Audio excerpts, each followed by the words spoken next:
Notice किया है कि तो दूसरों के रिलेशनशिप में यह चीज आपने नोटिस करी होगी, या शायद कभी अपने रिलेशनशिप में भी ये चीज आपने नोटिस करी होगी कि आप अपना पॉइंट प्रूव करने में लगे रहते हैं, सामने की बात सुनने की बजाय अपने आप को प्रूव करने में लगे रहते हैं।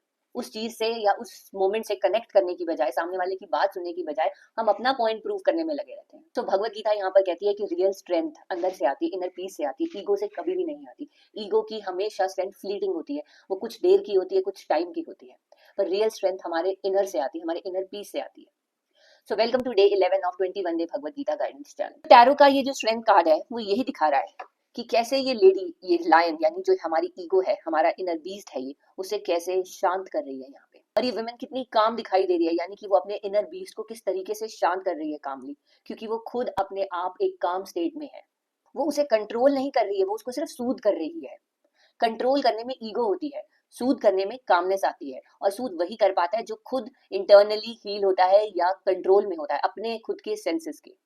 सो एग्जाम्पल के तौर पे हम इसे समझते हैं कि जब आपकी कोई भी आर्ग्यूमेंट होती है, पार्टनर गुस्सा कर रहा है, अगर आप उसे सॉफ्टली आंसर करोगे तो क्या वो तभी भी चिल्लाता रहेगा, या हो सकता है वो कुछ सेकंड्स के लिए रुक जाए और सोचे, और आप उसे बोलो हाँ मैं समझ रहा हूँ या समझ रही हूँ कि आप क्या कहना चाहते हो, आप क्या बोलना चाहते हो।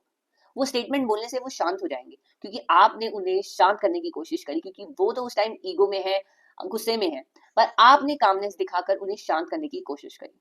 वही मोमेंट होता है जब आप ईगो से नहीं, कामनेस से उस गुस्से को या उस आर्ग्यूमेंट को शांत कर पाते हो। आप रिएक्ट नहीं कर रहे, आप कनेक्ट करने की कोशिश कर रहे हो, वहां पे सिचुएशन के साथ कनेक्ट करने की कोशिश कर रहे हो, आपने रिस्पॉन्ड किया। अगर आप रिएक्ट करते तो आप भी सेम वे में गुस्सा करते।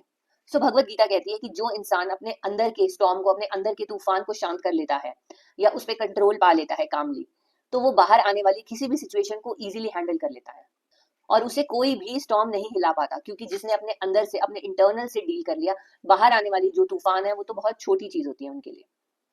अपना पीस प्रोटेक्ट करना बिना कोई कोई पावर गेम खेल के, इसे कहते हैं आत्मबाला। यही हमें भगवत गीता सिखाती है कि कैसे हमें अपने अंदर के बीस्ट को शांत करना होता है, बिना रिएक्ट के, सिर्फ रिस्पॉन्ड करके, उस बात को आंसर देकर, लेकिन कामली। स्ट्रेंथ कार्ड हमें ये याद दिलाता है जब भी कोई नेक्स्ट टाइम आर्गुमेंट हो तो आपको ईगो से नहीं, कामली उस चीज को हैंडल करना है। वो भी कैसे? वो भी रिएक्ट नहीं करके, रिस्पॉन्ड करके। वही इनर स्ट्रेंथ है। पीस में डिग्निटी है और पेशेंस में पावर है। स्ट्रॉन्ग लोग लाउड नहीं होते, सेंटर्ड होते हैं, वो अपने आप से कनेक्टेड होते हैं। जैसे टैरो प्लस गीता गाइडेंस के लिए फॉलो करें, सब्सक्राइब करें और अपनों के साथ शेयर करें।